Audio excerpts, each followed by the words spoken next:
ತಿರುಪತಿಯಲ್ಲಿ ಭಾರೀ ಅವಾಂತರವೇ ಆಗಿದ್ದು ಈಗಾಗಲೇ ಸಾವಿನ ಸಂಖ್ಯೆ ಕ್ಷಣ ಕ್ಷಣಕ್ಕೂ ಕೂಡ ಏರಿಕೆ ಆಗ್ತಾನೆ ಇದೆ. ಇನ್ನು ಅಸ್ವಸ್ಥರನ್ನ ಏರ್ಲಿಫ್ಟ್ಗೆ ಸಿಎಂ ಚಂದ್ರಬಾಬು ನಾಯ್ಡು ಸೂಚನೆಯನ್ನು ಕೂಡ ನೀಡಿದ್ದು, ತಿರುಪತಿಯಲ್ಲಿ ಕಾಲ್ತುಳಿತ ಪ್ರಕರಣದಲ್ಲಿ 7 ಮಂದಿ ಬಲಿಯಾಗಿದ್ದು 1.20 ಲಕ್ಷ ಜನರು ಟಿಕೆಟ್ಗಾಗಿ ಕ್ಯೂ ನಿಂತಿದ್ರು. ದುರ್ಘಟನೆ ಬಗ್ಗೆ ಡಿಸಿಎಂ ಇಂದ ಈಗಾಗಲೇ ಸಿಎಂ ಚಂದ್ರಬಾಬು ನಾಯ್ಡು ಮಾಹಿತಿಯನ್ನು ಕೂಡ ಪಡೆದುಕೊಂಡಿದ್ದಾರೆ. ತಿರುಪತಿಯಲ್ಲಿ ಕಾಲ್ತುಳಿತ ಪ್ರಕರಣದಲ್ಲಿ 7 ಮಂದಿ ಬಲಿಯಾಗಿದ್ದಾರೆ. ಡೀಟೇಲ್ಸ್ ಕೊಡ್ತಾರೆ ನಮ್ಮ ಪ್ರತಿನಿಧಿ ಮಾದೇಶ್.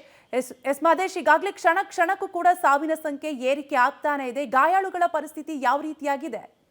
ಕವ್ಯ, ಈಗ 7 ಜನ ಸಾವನ್ನಪ್ಪಿದ್ದಾರೆ ಅನ್ನುವಂಥ ಮಾಹಿತಿ ಲಭ್ಯ ಆಗ್ತಾ ಇರುವಂಥದ್ದು. ಅಂದರೆ ಸಾವಿನ ಸಂಖ್ಯೆ ಹೆಚ್ಚಾಗುವಂಥ ಸಾಧ್ಯತೆ ಇದೆ ಅನ್ನುವಂಥದ್ದು ಗೊತ್ತಾಗ್ತಾ ಇರುವಂಥದ್ದು. ಈಗ ಜನರೇ ಅವ್ರಿಗೆ ಅಂದರೆ ಅಲ್ಲಿ ಫಸ್ಟ್ ಏಡನ್ನು ಮಾಡುವಂಥದ್ದು ಆ ಥರದ ಕೆಲಸಗಳನ್ನು ಕೂಡ ಮಾಡ್ತಾ ಇದ್ದಾರೆ. ಇನ್ನೂ ಕೂಡ ಆ ದ್ವಾರಗಳೇನಿದ್ದಾವೆ, ಟಿಕೆಟ್ ಕೌಂಟರ್ನ ದ್ವಾರಗಳು, ಅಲ್ಲಿ ಜನರ ಸಂಖ್ಯೆ ಇನ್ನೂ ಕೂಡ ಕಡಿಮೆ ಆಗಿಲ್ಲ. ಅವರೆಲ್ಲರನ್ನೂ ಕೂಡ ಚದುರಿಸುವಂಥ ಕೆಲಸ ಮಾಡ್ತಿದ್ದಾರೆ. ಜೊತೆಗೆ ಅದರ ಜೊತೆಗೆ ಏನು ಗಾಯಾಳುಗಳಿದ್ದಾರೆ ಅವರನ್ನು ಸ್ಥಳೀಯ ಆಸ್ಪತ್ರೆಗಳಿಗೆ ರವಾನೆ ಮಾಡುವಂಥ ಕೆಲಸ ಕೂಡ ಈಗ ಆಗ್ತಾ ಇರುವಂಥದ್ದು.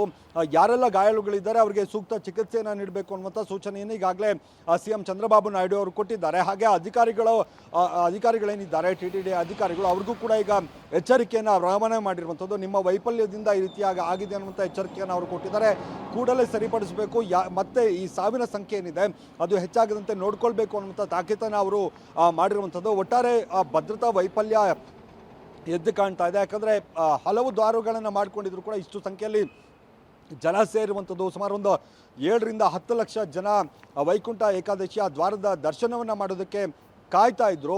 ಆನ್ಲೈನ್ನಲ್ಲೂ ಕೂಡ ವ್ಯವಸ್ಥೆಯನ್ನು ಮಾಡಲಾಗಿತ್ತು. ಆದರೆ ಈ ಕೌಂಟರ್ಗಳನ್ನು ಮಾಡಿ ಕೂಪನ್ಗಳನ್ನು ಕೊಡುವಂಥ ವ್ಯವಸ್ಥೆ ಮಾಡಿದ್ದು ಎಷ್ಟು ಸರಿ ಅನ್ನುವಂಥ ಪ್ರಶ್ನೆಗಳನ್ನು ಕೂಡ ಈಗ ಮಾಡ್ತಾ ಇರುವಂಥದ್ದು. ಒಟ್ಟಾರೆ ಸರ್ಕಾರದ ವಿರುದ್ಧ, ಜೊತೆಗೆ TTDಯ ವಿರುದ್ಧ ಈಗ ದೊಡ್ಡ ಮಟ್ಟದಲ್ಲಿ ಆಕ್ರೋಶ ವ್ಯಕ್ತ ಆಗ್ತಿದೆ. ಕಾವ್ಯ.